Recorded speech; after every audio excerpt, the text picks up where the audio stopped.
सांगमाने गोटाए बहुत सुंदर कहानीटे कहबी आपण मानक अनुरोध भिडियोटी को शेष पर्यंत देखिए।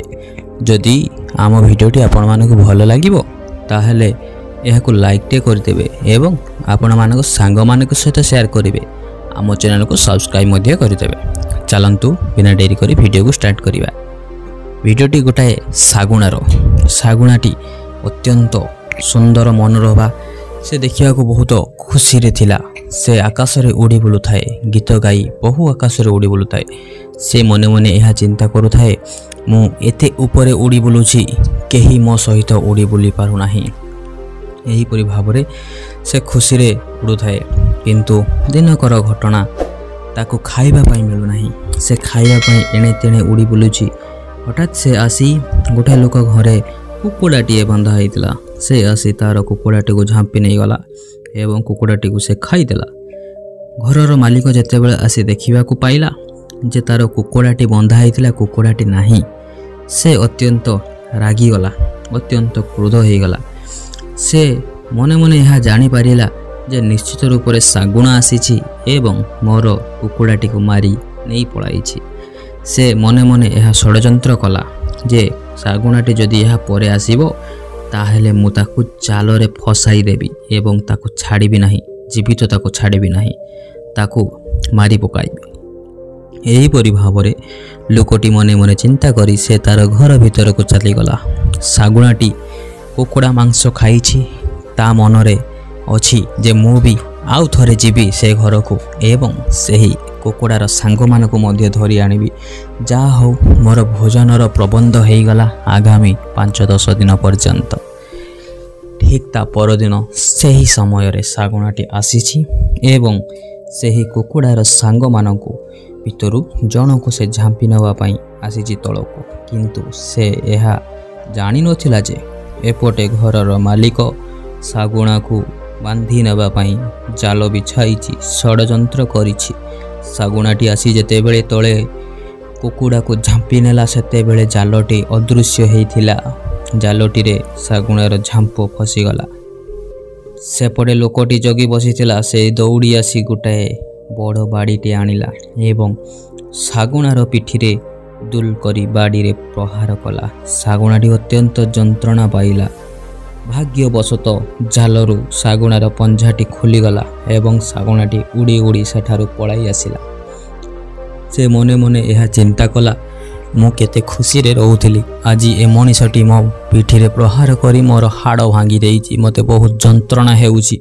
से बहुत जंत्रणा पाइला एवं उड़ीबाकू लागला, किंतु जंत्रणा हेतु से ऊपर को उड़ी पारु नथिला। एपटे काउर गोटाए संगठन आसिले एवं सागुणा को ऊपर आक्रमण करदेले। सागुणार डेणा को खुंपिबाकू लागिले, सागुणा को खुंपिबाकू लागिले। एही परि भावरे सेमाने सागुणा को बहुत जंत्रणा देले। सागुणा मने मने स्थिर कला कौन गोटाए विपद जाई नथिला, आ गोटे विपद आसीगला, मु एबे कौन करिवि। एही कथा मने मने सागुणारे चिंता करी प्राण विकल रे जोर रे आकाश को उड़ीबा को लागला। जेतेबेले सागुणाटी आकाश रे ऊपर को उड़ी गला ना, सेतेबेले काउ माने आउ ऊपर को उड़ी पारिले नाही सागुणार सहित। कारण आकाश रे अम्लजान रो परिमाण कम थाए, सेते कम अम्लजान रे काउ माने उड़ी पारंती नाही। सागुणा गोटाए पक्षी जे कि सेते ऊपर उड़ी पारे। जेतेबेले सागुणाटी उड़ी गला, किंतु ताको एपटे भूख लागिछि, से खाइबो कोन। एही परि भावरे शिकारर संधान रे से एणे तेणे उड़ीबाकू लागिला। परिशेष रे ताको गोटाए शिकारी हाथरो गोटाए शिकार मिलिगला। से शिकारीटी ता पिठी रे शिकारटी को बांधी नहीं जाउतला। सागुणाटी आसी झांपी नहीं शिकारी पिठीरु शिकारटी को नहीं चलीगला। सागुणार पेट पूजा आज होईगला, किंतु एपटे शिकारी मध्य रागी जाइतला से सागुणा उपरे। ता परदिन सागुणाटी जेतेबेले उड़ी उड़ी आसुतला, शिकारीटी तीरटीए ठीक सागुणा को लक्ष्य करी मारिदेला। तीरटी जाई सागुणार पंझारे बाजिगला।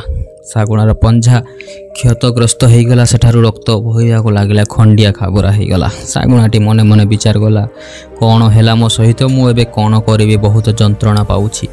एही परि भावरे बहुत सागुणाटी जंत्रणा पाइला। किछि दिन बीती चलिला। तार शरीर सब क्षत भल होईगला। तार मेरुदंड जो भांगी जाइथिला ताहा मध्य ठीक होईगला। ଏହିପରି ଭାବରେ ସମୟ ବିତି ଚାଲିଲା। ଶାଗୁଣାଟି ଧୀରେ ଧୀରେ ବୁଢ଼ା ହେବାକୁ ଲାଗିଲା। ତାର ଡେଣା ଗୁଡ଼ିକ ଅତ୍ୟନ୍ତ ଓଜନିଆ ହୋଇଗଲା, ଯଦ୍ୱାରା ସେ ଉଡ଼ି ପାରିଲା ନାହିଁ। ତାର ପଞ୍ଝା ଗୁଡ଼ିକ ମୁଣ୍ଡିଆ ହୋଇଗଲା, ବୁଢ଼ା ପଡ଼ିଗଲା, ଯେଉଁଦ୍ୱାରା ସେ ଆଉ ଶିକାର କରିପାରିଲା ନାହିଁ।